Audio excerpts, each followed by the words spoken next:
So here's another in-between with Peter Posen. We are here by the old city walls of Jerusalem, and today we're going to talk about fortifications. Here we are at the glacis. Here you have stone glacis coming across down here. You'll see that completely around the city.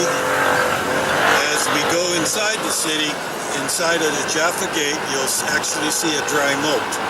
And so I'll talk a little bit about the dry moat. And now we're just going to march up the hill to the Jaffa Gate and show a little bit more of that glacis made out of stone. This is not a battered wall. This is just a glacis with a dirt field. So it's not solid stone, and as you look at different parts of this wall that's at an angle, you'll see that it's dirt filled and not solid.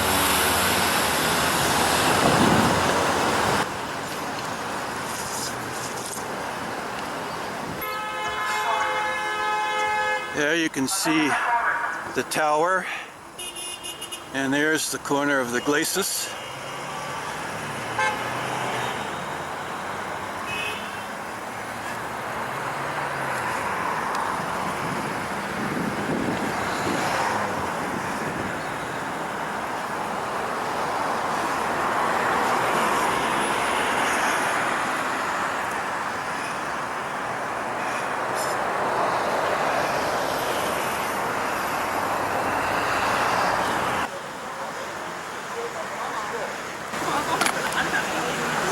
Okay, so here we are at Jaffa Gate. Behind me is not a gate, it's a big hole in the wall. You say, well, why is there this big hole in the wall? It's because the Prussian Emperor Wilhelm was coming to visit the Holy Lands. And one of the myths, which doesn't make any sense to me, is that he had this tall helmet with a big spike on top, and as he rode his horse, he wouldn't make it through the Jaffa Gate. But the Jaffa Gate is at least 30 feet high, and if you're on horseback, sitting on horseback with a big spike on the top of your head, you could have easily gone through that gate. But it wasn't just the emperor. They also had a whole entourage. He had his own security staff.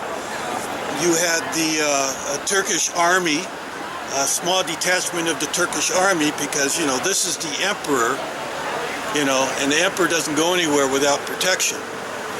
But why the gap in the gate was not just to get all the army details in, but also the carriages.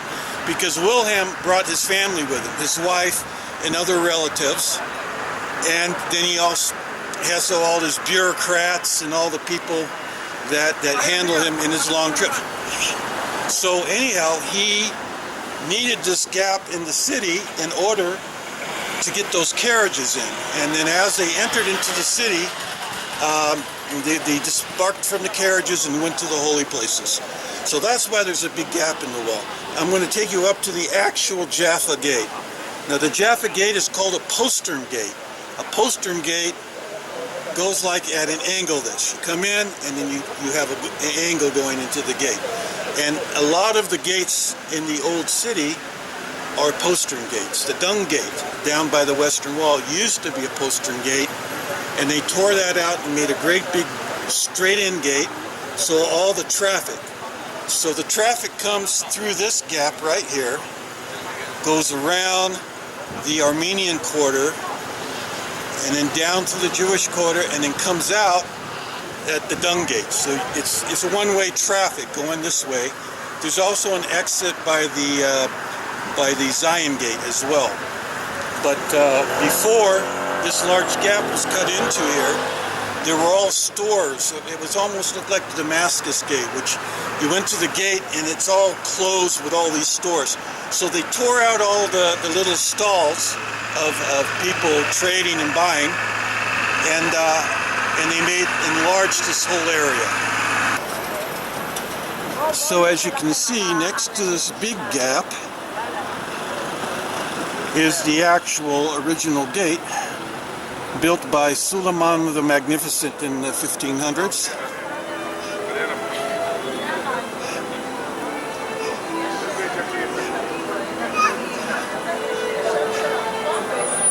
And as you can see, it's a large enough gate for Wilhelm to get in there with his great big hat on the horseback. And as the horses would ride into the city, they would have to make a left turn. And this is what's called a postern gate. There's also another gate called a bent axis, which is kind of like a zigzag. You have to go in one gate, zigzag, and then come out the other gate. This one is an L shape. This is called a postern gate.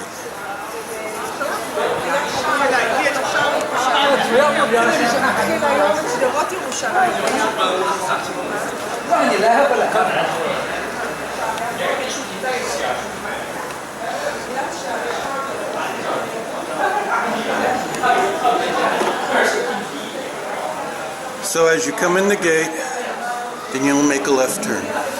This is postern gate.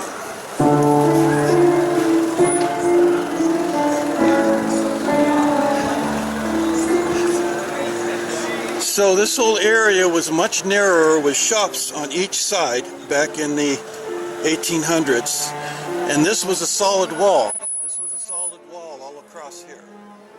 You can see old pictures. Now you're looking at the dry moat. This moat you could probably put lions, tigers, and bears. With a wet moat you can put sharks and alligators and piranha. But here it's called a dry moat.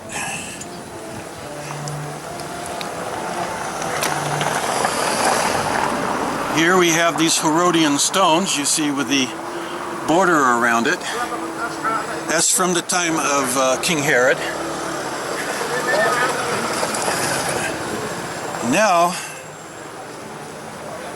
I'm going to come out here and tilt up. There we go. And you see those little holes in there. That is for dropping hot liquids, oil, boiling oil, flammable liquids, and whatever. Even you could take pails of sewage and pour it on the enemy just to tick them off. So those are portals for fluids to drop on the enemy.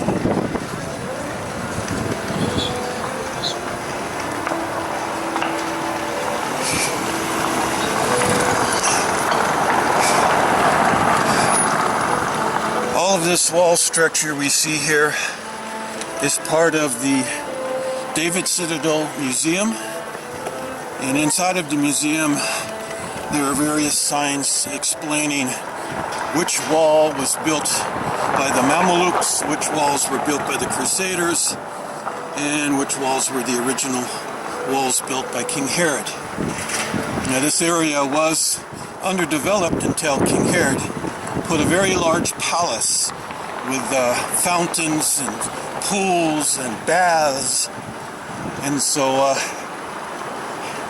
he had to have water, so he built an aqueduct that went 14 miles to bring water to his little palace here. Okay, here we are at what? The glacis. Here you see the glacis in the background, and now I'm going to zoom in, and behind the stones there you can see dirt. So this is not a battered wall, this is a glacis, which is dirt fill with stone on the surface.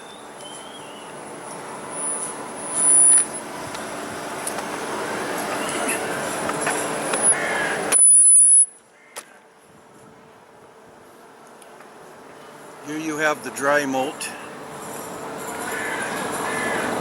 and there's an entrance from the citadel into the dry moat if you needed to get into the moat. And I guess gather up the bodies or feed the lions, tigers, and bears.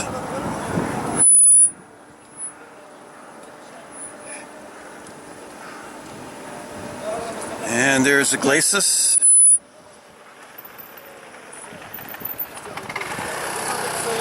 Here we are inside the Jaffa Gate.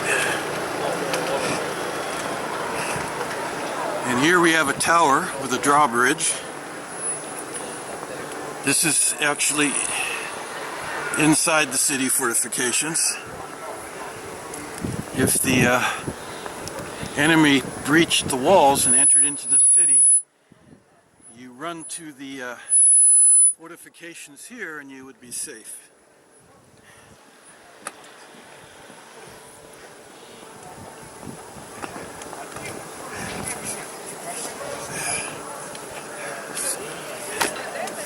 So other type of gates, we talked about the postern gate, the Ben-Axis gate, and there was also the Canaanite gate. The Canaanite gate had either 2-chamber or 4 chambers, and then you have the Israelite gate, which had 4 chambers. As you entered into the gate, you had 4 chambers. And King Solomon came up with the idea of a 6-chamber gate. So you had 6 different chambers. So when you go to Megiddo or some of the cities that King Solomon built, you'll see a larger gate than the standard Israelite gate. In the various type of siege techniques, there were the tunneling, digging under the wall, ladders. There's something called a crow's foot, in which you looks like a big crow's foot on the end with a long pole, and they would actually reach up to the top courses, and the crow's foot would grab hold of those stones, and you had people with ropes, and they would pull the stones down one by one. So basically dismantling the wall. Today we have something called a crowbar. Now the crowbar looks very similar to the crow's foot. Another thing they would use is fire, ballistics, battering rams. Then they would build siege walls around the ramparts, and siege walls would keep people in. And then they would have a siege ramp like you have at Masada. And then you had the towers. Like I said, the towers were on wheels. And with the glacis, you couldn't get the tower right up against the wall. So that means the towers would have to have a very long plank that would drop between the movable tower and the wall. So then the enemy would have to run across this plank, kind of like a drawbridge, and enter into the city that way. So the glacis was a very good advantage for this to keep the siege weapons away from the actual vertical wall. So these are the fortifications we have, the ramparts of the old city of Jerusalem. And this is Peter Posen for In Between.